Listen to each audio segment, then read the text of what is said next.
Okay, let's begin. So, Katelynn Ingersoll, welcome to YogaTalks with YogaFactory.com. Thank you. Yeah, it's great to see you. Kate, you are the owner of Hot Yoga Philadelphia, among many other things. This is a series of interviews that I've been doing over the past couple weeks since all of the coronavirus stuff got started. Yeah, now I feel like I'm on like the Jay Leno show. My turn. I'm in the hot seat. One of the things that this pandemic has sort of forced us all to do is to sort of reinvent how we communicate and how we get in touch with each other. And I really think that it's given us an opportunity to really connect more. Mm-hmm. So yeah, I've been taking advantage of that and sort of catching people when we have actual free time, when we're not crazy with all of our businesses, and to really like just sit and connect and kind of introduce you to a bigger student base, a bigger following of people. And hopefully build some better connections in the community. Yeah, that's it's great. You're making lemonade over there, Zeb. Being the positive. Yeah. I love it. So how is everything going at Hot Yoga Philly? It's, everything's on pause, and we have to think, like, we can't be in denial that there's just a huge shift in the industry now, and we're going to have to readjust. And but I was in the process of selling my studio, and we were going to close the deal on May 1st. Oh my God. And yeah, it's still happening. I mean, some changes have been made, and so I'm still going to be I'm going to be a salaried employee there for a while to then still have the clinic. I have an Ayurveda clinic there at the studio. So I'm still going to do that and focus on that. Well, that's a big shift for you. Yeah, I'm very excited to do it though. But it is, when we identify with something for so long, I mean, this has been 10 years. I've been a studio owner, with a capital A-S-O, like we all get attached to who we are. Yeah. So, yeah, myself included. Yes. So that's a little bit about what I wanted to talk to you today about the Ayurveda, but I just wanted to introduce you to people first. So I was reading, just like skimming your bio before we got on the call, and you became a hot yoga teacher in 2003, is that right? No, 2008. 2008, okay. Yep. Mm-hmm. So it was your accident that was 2003. Yeah, at 2004 was one, and then 2008 was another. Okay, cool. Will you talk a little bit about that and your experience using yoga to sort of mend yourself? Yeah, sure, because I became really attached to it. I always, I had to take a gym class in college. So this was going back to when I was a freshman in college, early 2000s. And I did a gym class, like a self-led yoga program, and started doing it just at home. And there were like no yoga studios around, really. There was Hot Yoga Philadelphia. There was Joel's studio. and I Googled it up, and this was probably about 2003. And I didn't know that it was going to be hot. I had no idea. And it was Bikram's yoga at the time. And yeah, I went a few times, and then I had my first accident. And it happened while I was on my way to yoga, and I got hit by a ambulance of all things in Center City, Philadelphia. And so Joel, the owner of the studio at the time, he would come and he would visit, and he would chant Hare Krishna, and he would bring prasadam to my family. So he would feed us, and he would just show me the pictures of the Bikram's poses in the book and tell me what I can do. You can do this one just, from your wheelchair. Because I was pretty laid up, like 6 months in a wheelchair, no weight bearing. My pelvis was broken. And so I got really into it after that. I felt like, I owed the guy. He was the owner of the studio, was coming to my hospital room all the time. And then I was a student, then I was a work study, then I was a teacher. Then I got in another accident when that allowed me I was working at the time, I was a public school teacher, and that allowed me the time and to go to Bikram's teacher training. That's when I became a teacher. And then shortly after,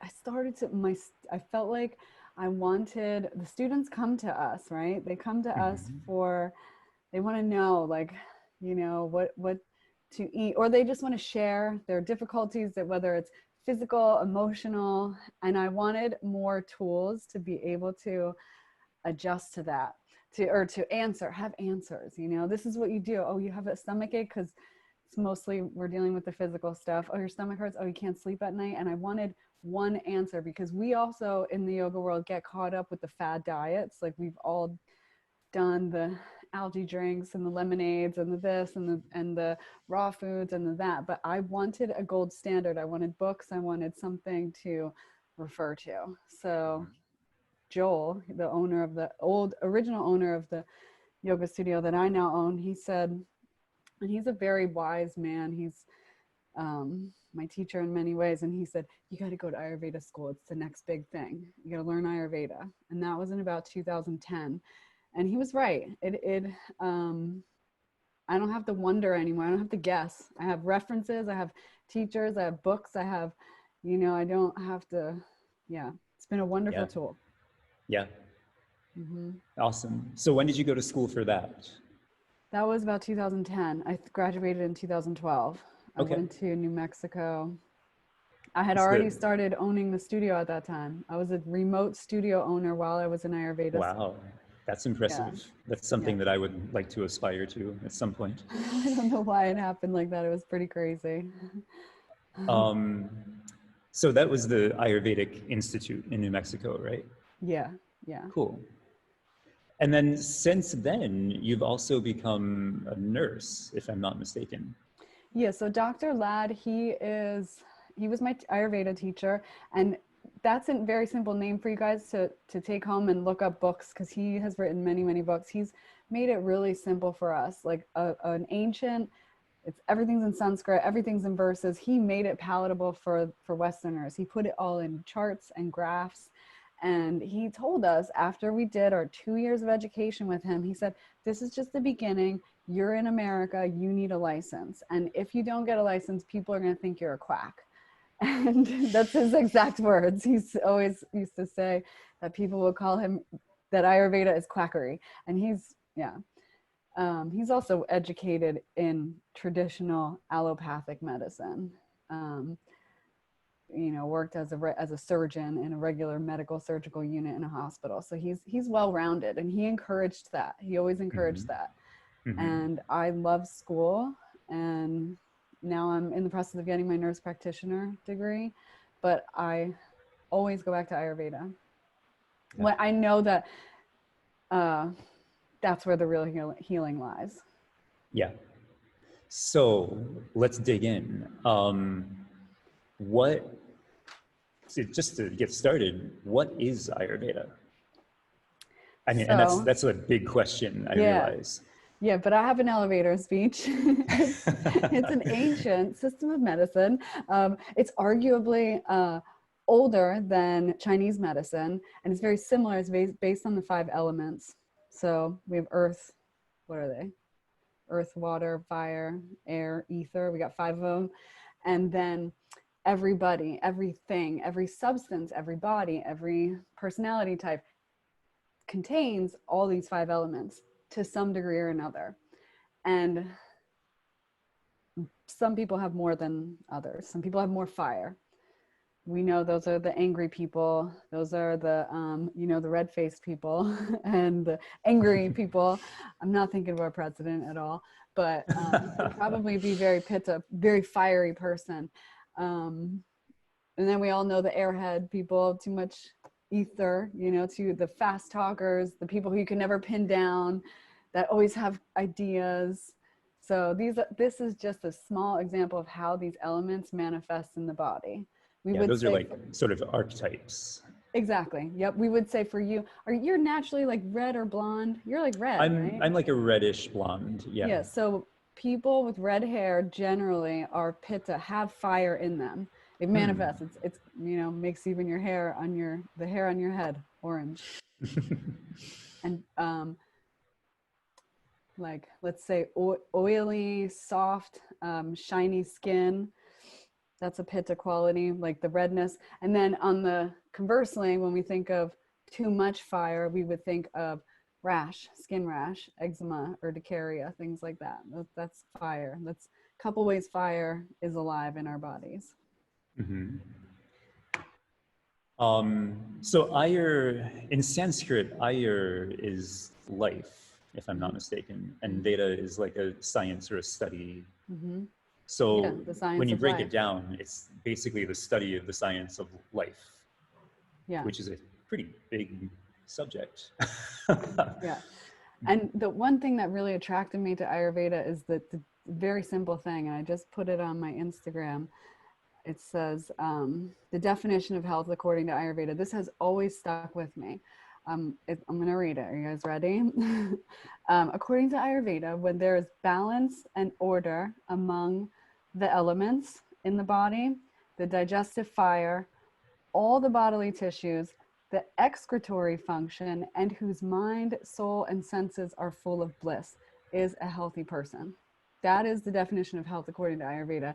Now, I was just, thinking about, what am I going to talk about to these people? And I looked up, well, what is the regular definition of health? And it is, I Googled it. I just Googled it. You can do it right now.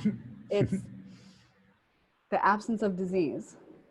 Right. And now maybe we have a disease, maybe we've been, diagnosed with something, but many of us, we're not mind, soul, senses full of bliss, but yet we don't have a disease. We're not in the diabetes club or maybe Right. we are the heart disease club, but many of us fall on a spectrum somewhere. We're somewhere in that gray zone between those two, which is a pretty big difference. Yeah, exactly. And that's what that difference between disease club and mind, soul, and senses full of bliss, that's where Ayurveda comes in.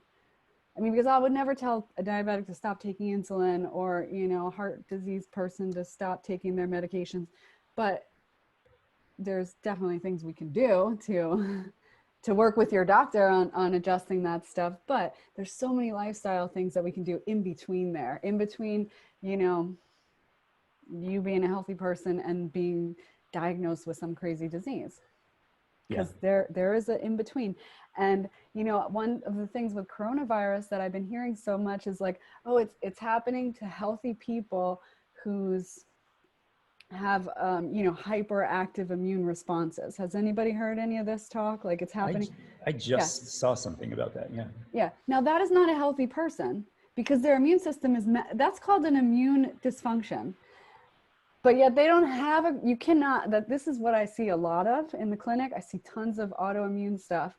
And I don't know, I've only been doing this 10 years. I don't know if it was like this 20, 30 years ago, but so much autoimmune dysfunction. But that's not a healthy person. So why are they saying, oh, it's happening to healthy people who have a hyperimmune response? And I'm like, well, that ain't healthy. That's your intelligence.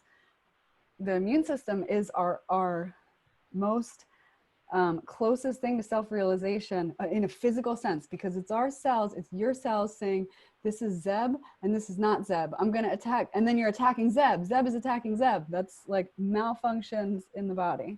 Yeah. So that's what a hyperactive immune system is. And it seems, and this is just from a layperson's standpoint, but it seems to me like you were just saying, over the past 10, 15 years, stuff like that has been more and more prevalent in our culture. Yeah, the eczema, the what is the one where you get the butterfly rash, lupus like things? That's very popular. Tons of, as a society, if we want to think of which elements are so pervasive and cause the most problems, it's definitely the air, the ether, so the wind and the fire. We all have too much. So we see diseases that are so in Ayurveda, we would say it's too much ether in the body, the insomnia, the anxiety. That's all too much too much ether, too much wind, too much movement. Mm-hmm. So there's definitely a pattern out there. The other one is the IBD and the GI disorders, dysfunctions. A lot of people with symptoms, not enough to go, those drugs that they're giving for those diseases are terrible. The biologics, they completely destroy your immune system, because that's what it is. They have to suppress your immune system because it's overactive. Right. But we do see a lot of that. See a lot Mm-hmm. of patterns, for sure, especially seasonally too. Interesting. What are just some simple things that people can do to sort of ground themselves more? If you're saying that like the air and the ether are sort of like the overactive aspects in a lot of us, Mm-hmm. what are some simple things that we can do to prevent that, to counteract that?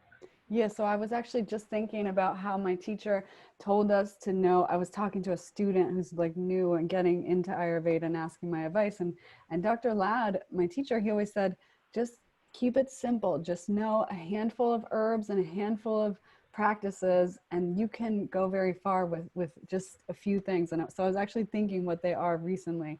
And one of them is definitely, it's not what you eat, it's when you eat. So thinking about eating with the sun.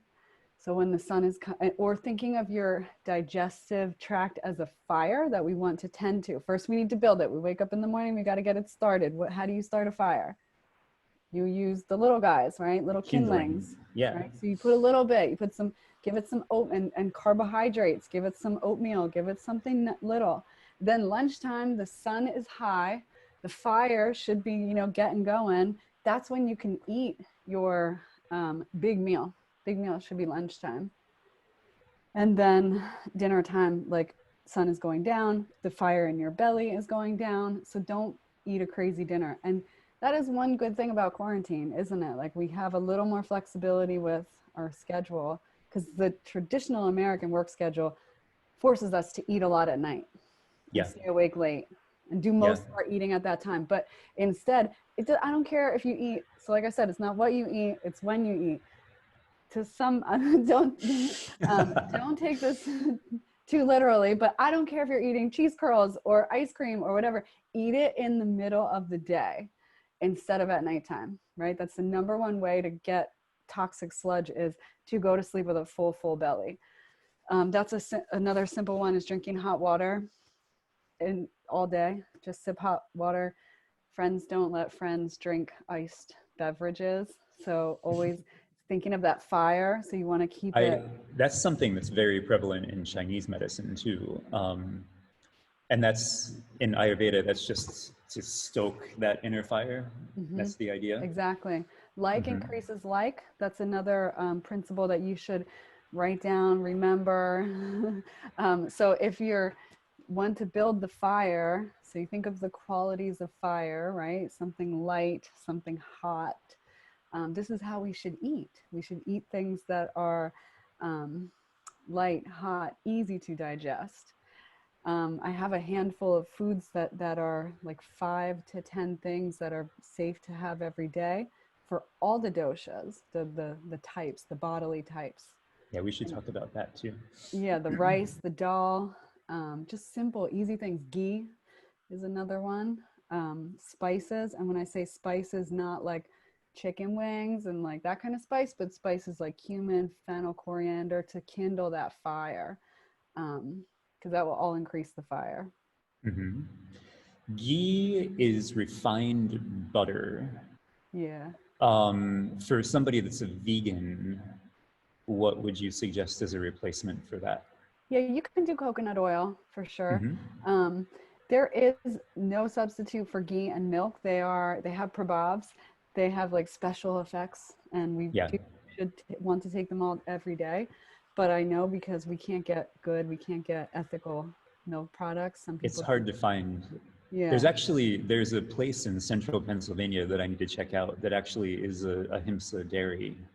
Yeah. And I think they ship even. So Really? Is it out by you? Is it your way? it's more Out central west? PA. It's around State College, I think. Yeah, that's the Hare Krishna farm, the Gita Yeah. Nagari. Yeah. Mm-hmm. They don't ship anymore. They Oh, they used don't. to. Yeah. Okay. But you can go there. They love visitors. Yeah. Very special Do place. a field trip. We can meet Yeah. in the middle. It's about 3 hours from Philly. Nice. So I don't know how far that would be for you. Probably about two-ish. Yeah.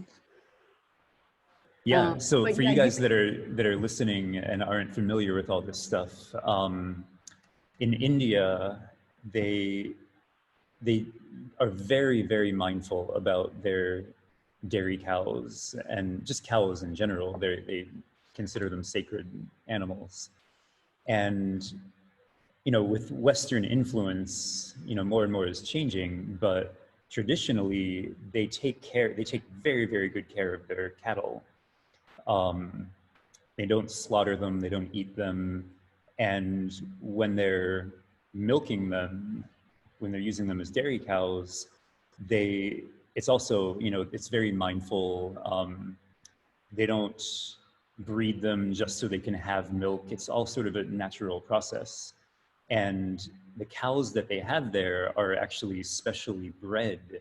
And the milk that they produce is more available to the human body. So dairy over in India is a completely different thing than it is here in the States, where like so many people are intolerant to it because it's coming from these cows that are mistreated, and there's hormones injected into them and all this crazy stuff. yeah, the cows at Gita Nagari, the farm that Zeb was talking about, they're old. It's a no-kill farm, and they will produce milk for 9 years. And an average, they're just because the humans are nice to them. I think they're not stressed. They're in a nice, beautiful environment. Whereas big farms, I think it's only like 1 or 2 years a cow is producing milk, and then they're done. That's crazy. So, yeah. So yeah, different things. But Cool. there are vegan things. There, honey. Oh, honey, that's another touchy one. But honey is a very powerful substance for kapha people. So if you're feeling heavy, if you're feeling tired, you can do honey, a teaspoon with black pepper, and you can take it 3 times a day. Nice. And that's just like a pick-me-up. Honey is a sweetener, and I said it's a prabhav. That means it has a special effect. So ghee, milk, honey, these things have special effects on the body. Honey is a sweetener that will actually increase your metabolism, as opposed to sugar, maple syrup, you know, whatever, pasta, yeah, that kind of stuff decreases your metabolism, slows it down. But honey actually will pick you up. So it's a good one. Actually, that's a good one for weight loss. Honey with black pepper is also a good one if you have cough, like just like a dry cough. So that's definitely one of my 10. Black pepper and honey is definitely one of my 10 things. Another 10 honey, you're not supposed to heat honey above a certain temperature, correct? Yeah. So just take it with by itself. Yeah. Let me see, ginger. That's a good one. Great one to have on hand. Just ginger in all the food that you cook, ginger in your tea, ginger every day. You can even, if you have slow digestion, it's another thing you can do is just take a couple bites out of ginger before you eat. Just again, to stoke that inner fire, right? Yeah. Yep. Yeah. A big one, my favorite one is the oil massage. And that's not only like luxurious, you're massaging oil all over your body, but it dissolves fat soluble toxins. So that oil in Ayurveda, the use of oil is very prominent. I think it's only Ayurveda that uses fats and fat substance. So the theory behind it is that many of our toxins in our body are fat soluble. They're deep seated. So the way to access them is by fat. Like increases like. So we use fat.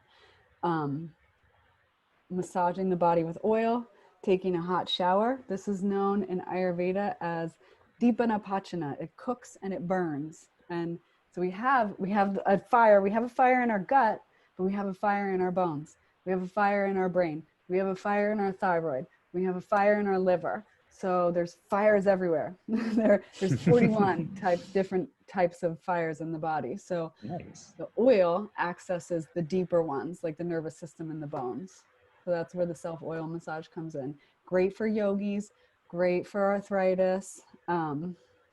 Is there a certain kind of oil that you suggest? Yeah, coconut is generally okay. Sesame is good in the winter, but it can be a little bit heating. But coconut oil is generally okay. I would say for your type, Seb. I don't know, maybe Myra too, and Shannon. I can't tell. You That's know, are awesome. You you can Pitta? tell just by Are you? looking at us. Do you know your type, Shannon? Your dosha? You can unmute yourself, right? I'll unmute her. Told that I'm kapha. Oh, okay, so then kapha can use sesame. Yeah, I've been told that I'm kapha and not pitta, the other one. Kind of a blend of the two. Yeah, there's everything in everyone. And the oil massage is tridoshic, so you can do it every day. Yeah. And when I was in India, they were talking about going to the joints and sort of doing like a circular movement. Yep. And you just hit like all the different areas of the body. Yeah. And you're moving towards the heart. So you start at the hands and the feet, and you work towards the heart, and long strokes and circular strokes over the joints. Nice. Yeah. Yeah, that sounds awesome. Sounds very luxurious. Yeah, once you get this set up in your house and like you do it a couple of times and you get some old towels, it's not that scary. And then a hot shower. Do you have a question, my friend? I don't know. Okay. I was playing with the camera, I guess. The other thing, another, like one of my 10 things, and like it's not 10, it's just a few principles. So everything is medicine and everything is poison. This is like common sense, but so when you eat ice cream in the middle of the day, it's maybe a little better than when you eat ice cream at nighttime. That's yoga can be medicine if you do it and you feel good. It can be poison if you do it to run away from your emotional problems, or you do it like too much, and you become depleted. So everything is medicine, everything is poison. It's another important principle. Yeah, everything in moderation, kind of. Yeah, I mean, these things are like, they are moments of like, like, aha, yeah, my grandmother told me that. Yeah, Even some of the herbal remedies. Ancient philosophy and these ancient teachings that sort of like yoga philosophy, I mean, they go hand in hand, and there's sort of like, they lay out this way to live a good, healthy life. Yeah. Yeah. And I mean, well, for example, like if you think about eating, most people, when we're cooking, when we do finally cook, we're eating the whole time, right? We're snacking on whatever we're chopping, probably full by the time we eat. And then we eat a little bit of it, and then we reheat it 3 days in a row. That's the normal way to cook, or that's the way a lot of people do it. But when we're thinking about cooking with gratitude, and we think about where the food came from, and you think of the people that worked in the farms, or if you're a meat eater, like you think about the gratitude that you have for the food on your plate. And one of the things is don't eat while you're cooking, because that's a way to ruin your Agni, right? You want to keep it. You want to have space in between your meals. And during that space, guess what happens? The fire is burning, burning, burning. That's what we want. We always want to have that burning fire. That's the way to eliminate or prevent toxins. Yeah, and then maybe saying a prayer before we eat, eating mindfully versus eating mindlessly. So medicine, poison, medicine, poison. Yeah. Or just, like you were saying, like really being aware, being mindful about being grateful for the food that's on our plate. So many times we're just like shoving stuff into our mouths without even thinking about it. Yeah. Yeah. Yeah. So you talked a little bit about the doshas. Can you dig into that a little bit deeper? The different body, what are they? The constitutions? Yeah, so the doshas. So if we remember the 5 elements, right? So I always like to organize them from the most dense to the most subtle. So which one is the most dense? I'm going to go with earth. Yeah. And then we have water. right? And then what's next? Earth, water. Those are things you can touch, things you can see. Then we have fire, right? We can see it, but you can't really touch fire. Yep. And then we have earth. We already talked about the air and the ether. So we have the 5. Yep. So when the 2 heavy ones come together, the water and the earth, that's kapha dosha. When the fire and the water come together, that's pitta dosha. When the ether and the air come together, that's vata dosha. Vata. So vata, air and ether, you're going to see things like anxiety, insomnia. In the digestion, you are going to see gas, bloating, constipation. So vata is pacified since it has so much ether and it has so much air, it's so light. Vata is pacified with very heavy things, right? Because like increases like. So we want to balance with the opposite. We don't want to give more air. We don't want to, that is why the worst diet for a skinny mini vata person, these people are skinny because they're just air and ether.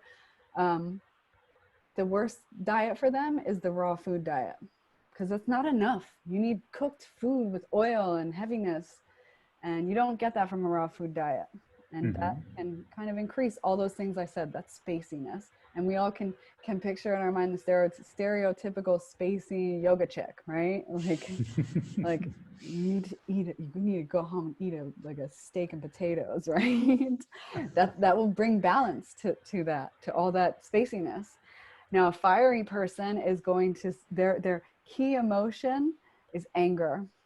So there's good and bad, right? So we have anger, but also a pitta person is you want them on your team because they will get shit done. So what's his name from the Apple? Steve Jobs. He's a good example of a pitta person.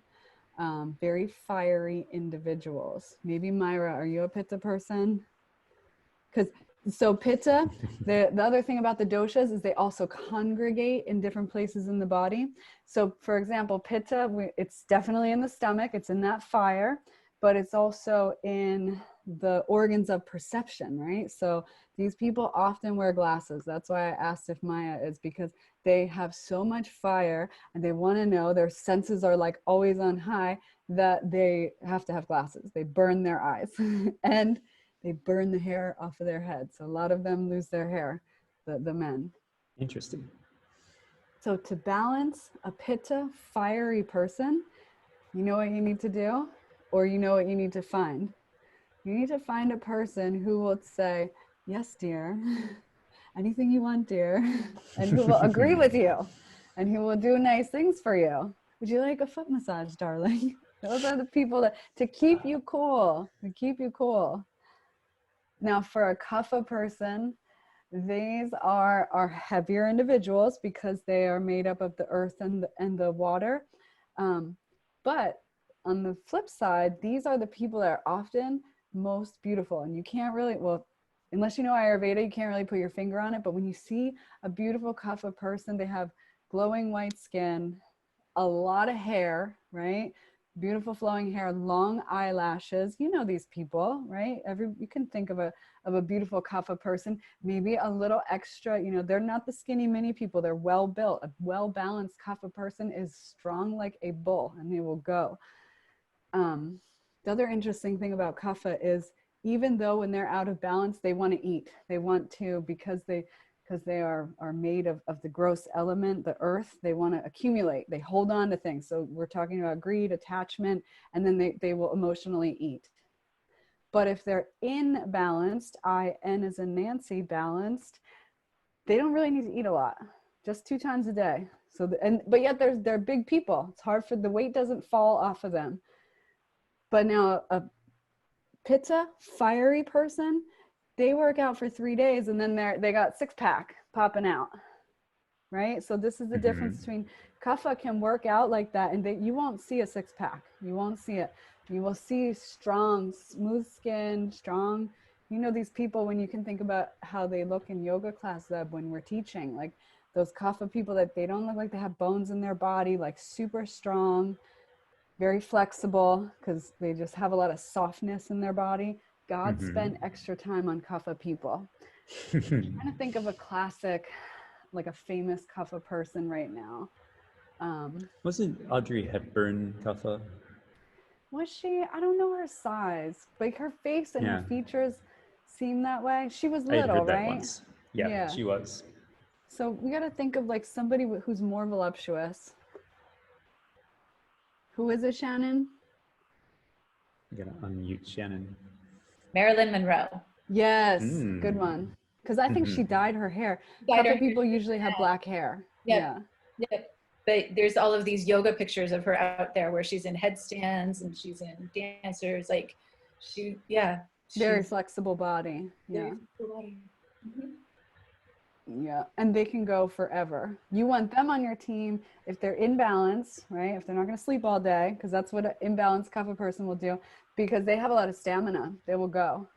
Whereas a vata person, a skinny mini, they're delicate flowers. They have very little stamina, but their good quality is their creativity, because their mind is always so busy that they just are creative individuals. Like, I don't know if I'm showing my age, but Bjork, and Kate Moss, those are like my favorite vata. Bjork was a different person every time she put out an album. Yes, Angelica, we love Bjork. She's messaging. And for the most part, if I'm not mistaken, people are bi-doshic, right? So they have two different doshas that are sort of competing or happening at the same time. So we have everything. Yeah. So we're all the doshas. I tell people not to focus so much on, I mean, we do have to have background knowledge of what is my dosha, but that's a lifelong journey. Right. And it can change too. Yes. It can change. Well, you're born with your prakriti, you're born with your nature. And that is the lifelong journey that you want to discover. That I am not an expert pulse reader, so I can't really, it's a lifelong journey. Like what am I? What is my nature? Those are philosophical questions. But what a practitioner does is focuses on the vikriti. And that's what you're talking about, that the thing that changes. The vikriti changes from day to day. And that's why my job is easy, because all I have to do is find out, okay, so I have a patient who comes in and I don't know, I have this rash. Okay, well, what is the quality of the rash? Oh, it's hot and it's itchy and it's burning. Okay, so I know there's some pitta there. So we have to cool it off. We have to use herbs and substances that are cooling. So we don't worry too much about what our constitution is. We focus on what is my imbalance. I can't sleep at night. I have gas. I have, this problem. And that's what we worry about. That's what we fix. Right. We work on. As a practitioner. Yeah. Yeah. Do you think it's useful for people to know what their dosha is? Like yes, to go take a test or something? For you to know your tendencies. And you shouldn't, and your tendencies are gonna be your prakriti. That's your nature. That's everybody asks me the $5 million question. What's my dosha? That's gonna be your tendencies. You're gonna tend probably to like work a lot, Zeb. You probably work a lot. You're probably always thinking of new ideas, new business things. That's your tendency, but you have to just always be working to balance that. Like, okay, a really good balance for a pitta person is going outside. Nature is very cooling and very calming. If you guys have any like issues or health specific questions, we can kind of dissect them. We can. Should I unmute everybody and kind of open it up? Yeah.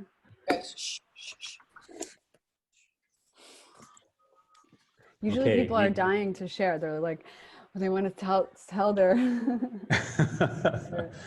this one time at band camp or some stories. Well, okay. You guys are live. Hi, I'm Nikki. I'm just not going to show my face. Sorry. So I've show your beautiful face, Nikki. Well, okay. Hang on a second. We can know your dosha. Mother's house. So I've taken the quizzes, and every time I do them, just because I'm like curious, not that I like feel like I have an imbalance, but I always get like 33, 35, 36% in like all three. Is that like a good thing then? That's good. Well, and the reason Nikki might be is because sometimes like maybe you have more kapha qualities in your mind. Your emotionally you're kapha, Physically you're pitta, but mentally you're vata. You know, it can be like that. You can definitely have more.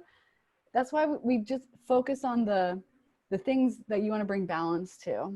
And you ask the questions about that. Like what, you know, what do I want to, do I want to have better digestion? Do I want to have more energy? So those are the questions that we ask. Okay. Mm-hmm. Interesting. Thank you. Where do you take that up? The internet. I don't know. There were just different ones. Kate probably has better suggestions. Yeah, there's dosha quizzes all over the place. I mean, you should definitely do it and explore it. But like I said, ask yourself about the qualities of what you're feeling, right? Am I constantly like, I feel low energy? Well, what is the quality of it? What time does it happen? You know, you got to investigate. Okay. Mm-hmm. Write that down. I think that's a big shift for all of us to start to think about the way that we eat, and having the big meal in the middle of the day. I know for me, the first time I heard that, I was like, what? Because I usually eat very little throughout the day and then have my big meal at the end of the day. But according to Ayurveda, that's sort of backwards. Yeah, you want to try to get it in before sunset. Of course, that's not possible in the winter when the sun is setting at 3 o'clock in the afternoon, but you want to be winding down. Yeah. And it doesn't have to be only lunch. It could be breakfast and lunch, but just so your like main eating, your main caloric intake happens before sundown. I thought it was interesting that you said that for kapha, when they're emotionally imbalanced, like they won't stop eating. I'm the opposite. When I'm emotionally imbalanced, I don't eat. You don't eat. Yeah, that's a vata quality. So that's another example, Shannon, that you have been told maybe that you're kapha, but maybe emotion. Vata affects all of us. Remember I said that that's the most pervasive one. So even the most kapha person will have vata traits and qualities. And it's like, when Zeb asked if everybody has 2 doshas, no, actually we all have everything. That's why it's a loaded question, you know? It's just one of them is usually more prevalent than another, or like they just switch around.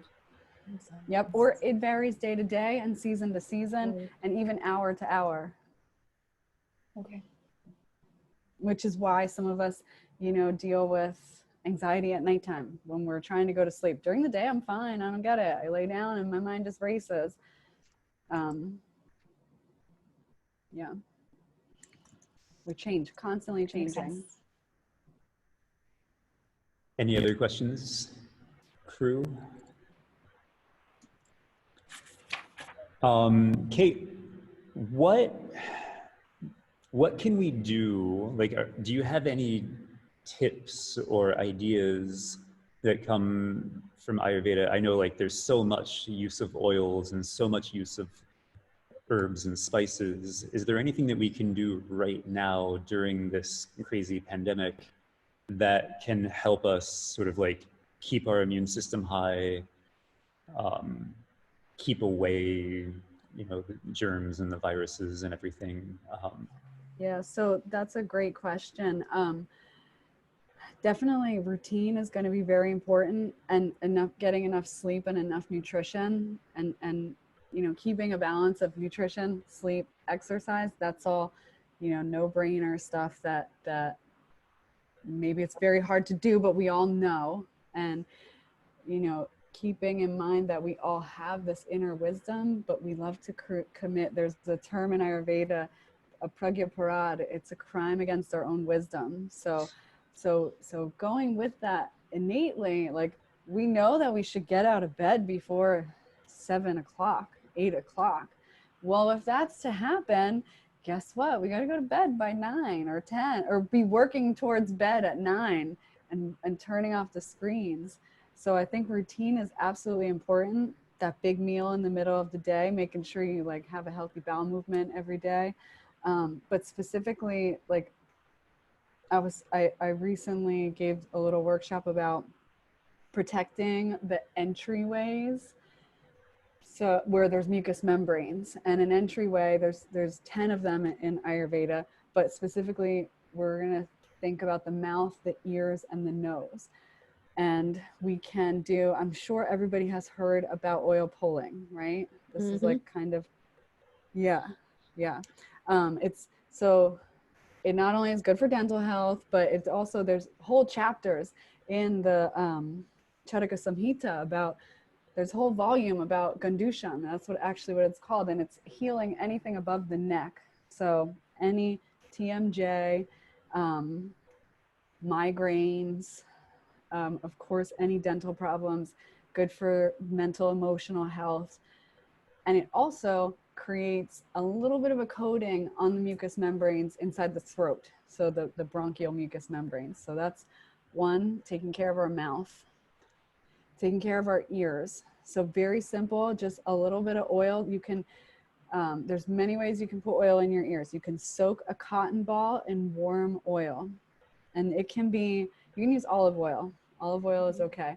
You can use, if you cook a little bit of garlic in your olive oil and then strain it out, and while the oil is still a little warm, that's great ear oil. So you That soak works great for getting rid of colds, I think, and stuff like that. Yeah, but even better, Myra, is prevention. So just wear the cotton ball a little bit every day, 5 minutes, and then it'll stay in your ear and protect that entryway. And then the last one is the nose. And that's where, have you guys ever heard of the Nasya oil, the nasal oil? Yeah, so you can buy blends. You can buy a special nasal oil, or you can just do DIY. You can use melted ghee. You can use melted coconut oil. You can use melted sesame oil, but you want to warm it up. Same with all of your oil. So in your mouth and your ears and your nose, better to warm it. It will penetrate more. But all these things provide an extra, I mean, the mucous membranes and skin are our first line of defense. First line of defense. So you want to arm them. You want to make them, give them a little extra. Yeah, I think that's great advice. When I was in India just this past winter, I played with oil pulling before that, and I really started my practice just recently. And I never realized until then that you're supposed to do it for 20 minutes. Yeah. I was doing it for maybe 5 minutes. I don't want to do it more than 5 minutes. No, yeah. So keep in mind that you don't have to have so much. So, okay, when you take it, just take a couple tablespoons, because you're going to produce saliva. So that volume in your mouth is going to expand. So if you start with too much, then you start producing saliva, you're going to be very uncomfortable. It shouldn't be like this. It should be a couple of tablespoons. And I think, 20 minutes, I don't know a time. I know that when you spit it out, it should be mixed with your saliva. So it should be white and milky. Kind of frothy, yeah. Yep, and frothy. And that means it's done. Yeah. So whether that's, I would say between 7 and 15 minutes or something like that. I don't think it has to be 20. I think that sounds a little extreme. But if you learn it in India, that's what they do. It's very extreme there. But I mean, really, the difference that it's made just in the health of my mouth and my teeth and my gums is incredible. And saves tons of What kind of oil did you use? They actually gave me a special one that had herbs and stuff in it, but since I got back, I'm just using sesame oil. Yeah, sesame oil. Just hold it in your mouth? You swish it. Swish it around in your mouth, huh? Yep. Yeah. You can read up on it. There's a bunch of stuff online about oil pulling. Yeah, I wrote that down. Yeah. If you have dental issues, every time you go to the dentist, you have cavities, 100% get on the oil pulling train. You will notice a difference. Give it a 6 months and your dentist will say, well, you don't have any cavities today. And you'll be like, That They're and this is not so using strange. commercial toothpaste. Yeah. Well, yeah. So everything that you put on your body, on your skin, in your mouth, on your skin, on your teeth, you should be able to eat it. So everything that so think about that when you're thinking about your lotions, and your shampoos, and your toothpaste. Like, would I really Yeah. just want to eat this? Is this okay to eat? Because your skin is first line of defense, but it's also your largest digestive organ. It's fascinating. The skin is a wonderful way to take medicine. That's why that's another reason why the oil massage. Sometimes people with digestive issues can't absorb medicine, so take it via the skin. Can I ask a question? So about like the oil, like instead of just using like ghee or coconut oil, do you ever add like essential oils to those things? Is that like an Ayurvedic thing or? Yeah, you can medicate it, you know, the way, and I think that's totally fine, and that's useful in the 21st century. You know, probably if you got a medicine from India, Zeb, it was probably prepared a certain way, and India is big. Ayurvedic herbs traditionally are prepared by cooking for a long time. So we cook oil to medicate an oil. We cook it for like 2 days straight with the herb powder or leaf or whatever in it. And that's just like, yeah, I think they do even more things. There's special ways. That's a whole science in Ayurveda, is how to prepare medicines. But 21st century, young living, sure, put a couple drops in it. It's food grade, right? As long as it's food grade, yeah. Yeah. Nice. Thanks. Yeah. One of the other things that I experienced over there for the first time was the body work, the massages that they do with like hot oils and stuff, and so amazing. Like, yeah, I wish that there were more practitioners of that in the States. Yeah. Well, so in the States, there's the labor, like, well, their labor is so cheap, and you'll have 2 people giving you a massage. Yeah. Right? Or 3. Yeah. And they'll use tons of oil. The products are cheap. They're made there. It's hard to imagine it like in a, you have to charge a lot of money to do it. It's a lot of work. And then you're going to destroy your sheets. You're going to, but I do it at the clinic, and I'm training some new people to do it, but it's a hard massage. It's not, I mean, body work is hard work, but that one in particular takes a lot out of you. It's so much better when you do it with 2 people and just 40 minutes. But if you're doing it as one person, traditionally what we think of in America as body work, sometimes I tell people I kind of rough them up a little bit, like because we're trying to get the lymphatic moving around, and sometimes I pull on their hair doing a big scalp massage, and I've definitely had people say, Kate, that hurts. And I say, well, you know what, it's not really supposed to feel good. This is like a cleansing experience. This isn't a relaxing massage. Because were you on the hard wood table? Oh yeah. Yep. Yeah. I mean, forget it. If you're skin and bones and you're getting that table, it is so painful. This is not, so it's just not conducive to America. Like, we have to use massage table with sheets, and then by the time you're done, you have a pile of laundry this big. It's a big endeavor, but more and more it's popping up. There's places, there's spas. Do you guys have a practitioner or a clinic in Pittsburgh? There is one. I used to get the oil massage. I don't know if she's there anymore. Yeah. But that was the only one I'd ever heard of that did like that. And then afterwards, they give you this really nice bowl of lentils. Oh, nice. That's my favorite part. Yeah.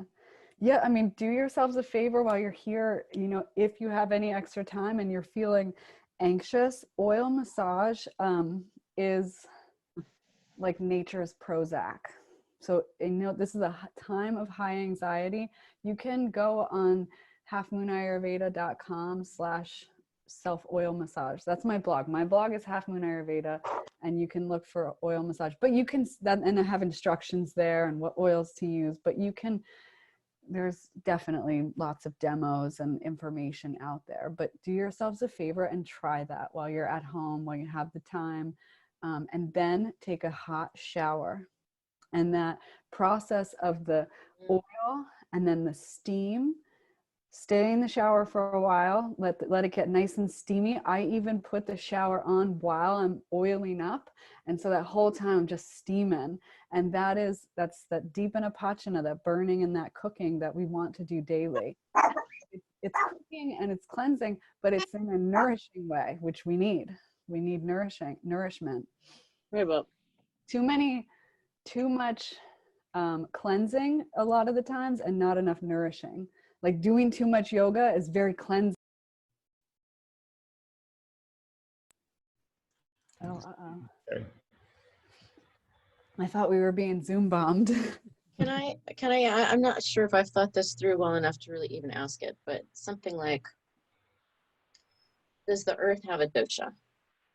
And how does it affect us when something happens like the fires in Australia? Yeah, that's a good question.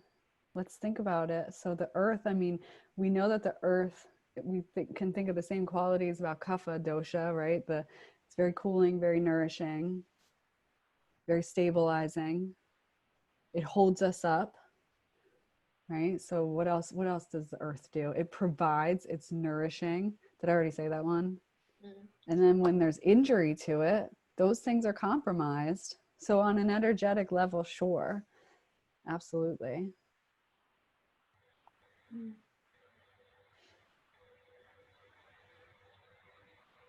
I think that's great. There's so much to take away from this conversation. Thank you so much for being with us. Yeah, oil yourselves up, guys. You got to protect yourself. And Thank you, Kate. Yeah, if you guys ever want to reach out, I'm at Half Moon Ayurveda. I can, I'm here during this time. I'm here. Yeah. And we'd love for you to, once things get in some semblance of back to normal, we'd love for you to come out to Pittsburgh and hang out and teach us more. Definitely. Yeah, so nice to meet you guys. Thank you. Thank you. Yeah. Thank you. Namaste. Bye. Stay. Have a great day, Kate. You too, Zeb. Take care. Take care. Thanks for joining, everyone. For more great interviews, online yoga classes, and events, come check us out at yogafactory.com.